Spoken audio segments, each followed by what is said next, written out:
শান্তি আলোচনা নিয়ে মিথ্যা বলছে ট্রাম্প, দাবি তেহরানের। এই কারসাজির কারণ কি? দেয়ালে পিঠ ঠেকল কি ওয়াশিংটনের? তেহরানের হামলা ঠেকাতে হিমশিম দশা তেল আবিবের। চীনাদের দ্রুত ইসরায়েল ছাড়ার নির্দেশ। ভয়ঙ্কর কিছু আঁচ করছে কি বেইজিং? শান্তি আলোচনায় আশাব্যঞ্জক অগ্রগতির পরও ইরানে হামলার রহস্য কি? কারো উস্কানি বা প্রতারণার ফাঁদে পড়লেন কি ট্রাম্প? যুক্তরাষ্ট্রের সাথে ইরানের কোনো ধরনের শান্তি আলোচনা হয়নি। শান্তি আলোচনার নামে মিথ্যা ও গুজব ছড়াচ্ছেন মার্কিন প্রেসিডেন্ট ডোনাল্ড ট্রাম্প।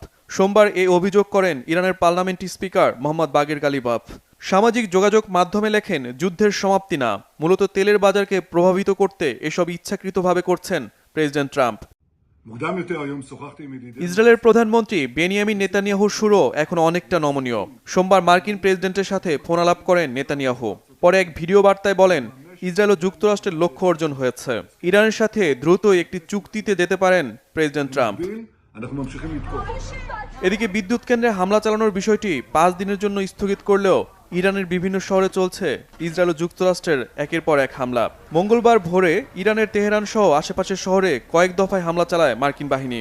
রাজধানীর একটি বিজ্ঞান বিশ্ববিদ্যালয়ে মার্কিন হামলায় এক অধ্যাপক ও তার 2 সন্তান নিহত হয়েছে। এ পর্যন্ত ইরানের নিহত সংখ্যা ছাড়িয়েছে 1500। যুদ্ধের 25তম দিনে পাল্টা ইসরায়েল ও মার্কিন ঘাঁটি লক্ষ্য করে হামলা চালাচ্ছে ইরান। রকেট ও মিসাইল হামলা চলছে সৌদি আরব, বাহরাইন ও কুয়েতে। বেশ কয়েকটি মিসাইল ভূপাতিত করার দাবি তুলেছে মার্কিন মিত্ররা।